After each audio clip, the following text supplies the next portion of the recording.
బాలు, మీనా చింటూని చూడ్డానికి రోహిణి వాళ్ళ అమ్మ దగ్గరికి వస్తారు. ఇక రోహిణి వాళ్ళ అమ్మ సుగుణమ్మ పరిస్థితి చూసి బాలు, మీనా ఏంటమ్మా ఏం జరిగింది అని అడుగుతారు. మైల్డ్ స్ట్రోక్ వచ్చింది, అప్పటికప్పుడు లో బీపీ వచ్చి పడిపోతున్నారు, అందుకే నేను చూసుకుంటున్నాను అని అక్కడ ఉన్న నర్స్ చెప్తుంది. అయ్యో మాకు తెలీదమ్మా, మీకు ఏం అవసరం వచ్చినా మాకు ఫోన్ చేయమని చెప్పాం కదా, ఎందుకు చెప్పలేదు? అయినా ఇలాంటి పరిస్థితిలో కూడా మీ కూతురు రాలేదా అని బాలు, మీనా అడుగుతారు. ఈ నర్స్ని నన్ను చూసుకోవడానికి నా కూతురే పెట్టింది అని సుగుణమ్మ చెప్తుంది. ఇక తరువాత చింటూ గురించి బాలు అడుగుతాడు.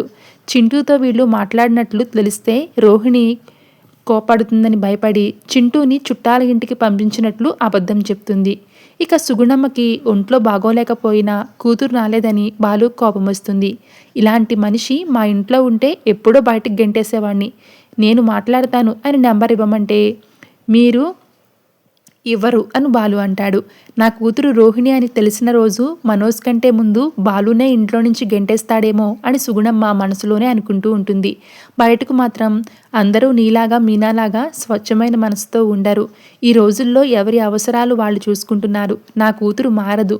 తల్లిని నేను చెప్తేనే వినలేదు, ఇక మీరు చెప్తే వింటుందా? ప్రతిసారి మీరు దాని నెంబర్ అడుగుతున్నారు, నాకు చాలా ఇబ్బందిగా ఉంటుంది. వదిలేయండి బాలు, కనీసం ఈ మాత్రమైనా పట్టించుకుంటుంది. మీరు జోక్యం చేసుకుంటే అస్సలు పట్టించుకోదు అని సుగుణమ్మ అంటుంది. అదేంటమ్మా అలా అంటారు? చింటూ గురించే మా బాధ అని మీనా అంటే, మీకు ఇలా ఉంది, చింటూని ఎవరు ఇంట్లోనే ఉంచారు, వాడి పరిస్థితి ఏంటి అని బాలు అడుగుతాడు. ఏం లేదమ్మా, ఒకసారి చింటూ కారణంగా నాకు ప్రాణగండం తప్పింది, అప్పటి నుంచి మాకు చింటూ అంటే ఇష్టం కలిగింది. మీకు అభ్యంతరం లేకపోతే చింటూని మేము దత్తత తీసుకుంటాం అనుకుంటున్నాం అని మీనా చెప్తుంది. చింటూ భవిష్యత్తు గురించి కూడా ఆలోచించండి, తండ్రి లేడు, తల్లి ఉన్నా లేనట్లే, అదే మేము దత్తత తీసుకుంటే అమ్మా నాన్న ప్రేమ దక్కుతుంది, వాడి చదువు భవిష్యత్తు అన్నీ దొరుకుతాయి, చిన్నతనంలో వాడికి దూరమైన అన్నీ దొరుకుతాయి అని బాలు చెప్తాడు. ఆ మాటలకు సుగుణమ్మ చాలా హ్యాపీగా ఫీల్ అవుతుంది. కానీ రోహిణికి చెప్తే ఏమవుతుందో అని భయపడుతూ ఉంటుంది. కానీ చింటూని దత్తత ఇవ్వాలని మనసులోనే అనుకుంటుంది, కానీ బయటకు చెప్పదు. మీరు ఇంత జరిగినా డబ్బులు పంపించి చేతులు దులుపుకుంటుంది మీ కూతురు, అందుకే చింటూని మేము చూసుకుంటాం, మిమ్మల్ని మా బామ్మ దగ్గర ఉంచుతాం అని బాలు చెప్తాడు.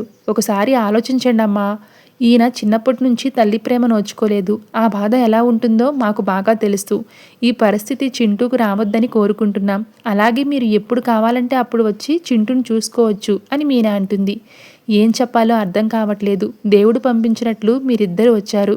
నా తర్వాత చింటూ పరిస్థితి ఏంటా అని భయపడేదాన్ని, దానికి పరిష్కారం మీ రూపంలో కనపడుతుంది, కానీ నేను నా కన్న కూతురు మీదే నాకు అధికారం లేదు, అలాంటి దాని కొడుకు దత్తత ఇచ్చే హక్కు నాకు ఉంటుందా? ఒకసారి మాట్లాడి చూస్తాను అని చెప్తుంది. సరే అని చెప్పి చింటూ కోసం తెచ్చిన స్వీట్లు ఇచ్చి బాలు, మీనా అక్కడి నుంచి వెళ్ళిపోతారు.